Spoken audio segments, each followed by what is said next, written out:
The way that he looked at me was just, it's different than any other dog that I've had. A different way of seeing me than any other dog that I've had in my life. Welcome to Dog Cancer Answers, where we help you help your dog with cancer. Hello, friend. I'm Molly Jacobson, and today on Dog Cancer Answers, we're doing something a little bit different. It's Mother's Day this weekend, and so when I spoke with one of our veterinarians at dogcancer.com, Dr. Adrienne Anderson this week, I asked her about a very special dog in her life, her heart dog, Ludo. Sometimes we dog lovers forget that veterinarians are also animal lovers and that their busy jobs sometimes keep them from expressing themselves directly to us as they would perhaps to people in their life. So this is a little glimpse into Dr. Anderson's own personal world and the love and care that she shares with her own special animals in her life. So Dr. Anderson, tell us a little bit about your heart dog, Ludo. Yeah, my heart dog Ludo was a 160-pound Great Dane mix, all black, who I think he just came into my life when I really needed him and was with me through vet school and through having my children.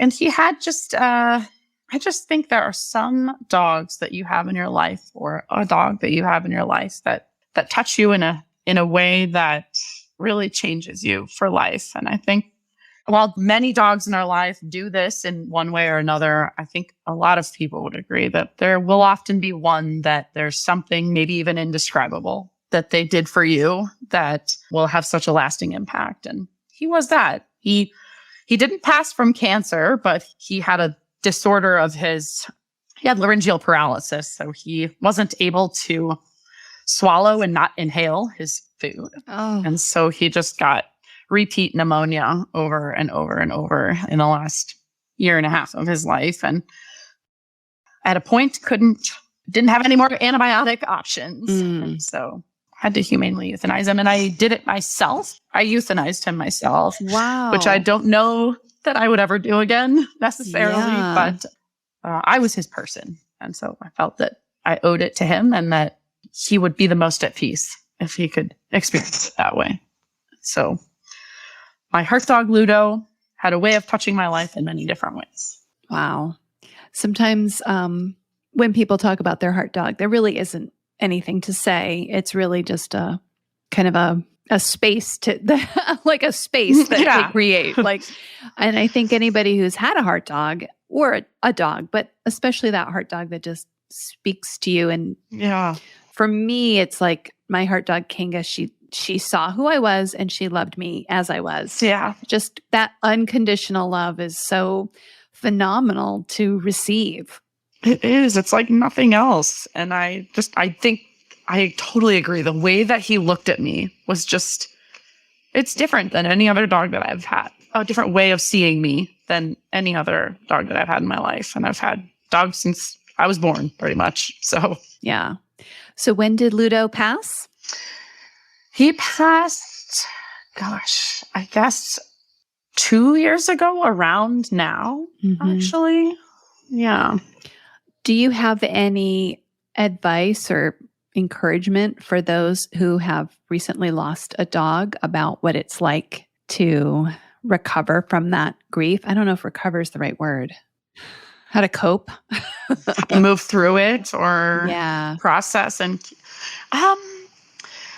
I think a lot of it is just remembering the special things that he did for me and the special way that he impacted me and that my kids got to meet him and all the places he got to go. He traveled all over the country. And so remembering those things. And I think, well, for me, I thought, I don't know if I'm ever going to get another dog. I don't know that I can. And I think a lot of people feel that way after they lose a really special dog, a heart dog or any dog.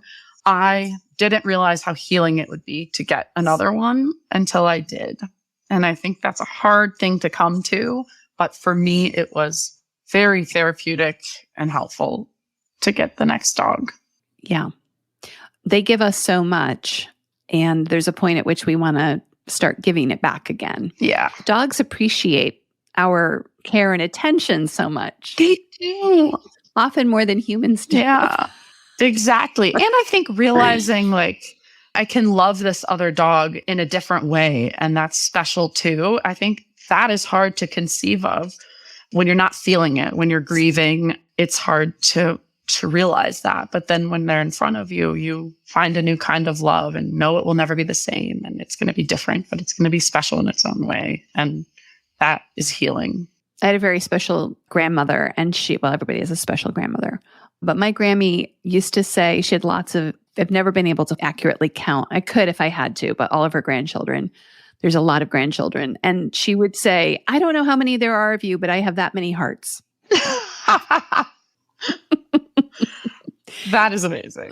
Sometimes I think that's what it feels like. Like my whole heart is for each of my dogs, my whole heart. And so that feeling of like a whole new heart. So when you bring in another dog, you get a whole new heart. Exactly. You get a whole new heart, a whole new way of thinking and way of loving. And it's a special thing to be able to do. I mean, yes, my husband has this saying where he's like, the worst thing about dogs is that you have to have a lot of them in your life. But the best thing about them is that you get to have a lot of them in your life. Oh, I love that. So that it's so good. It's just like, yes, we have so many throughout our lives because they don't live as long.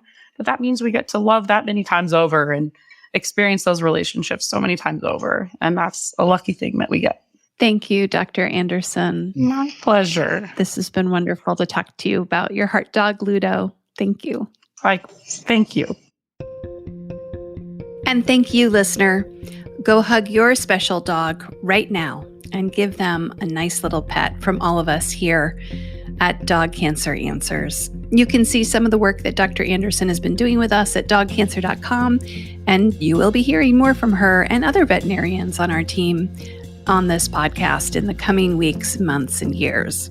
I'm Molly Jacobson, and from all of us here at Dog Podcast Network, I'd like to wish you and your dog a very happy Mother's Day and a warm aloha.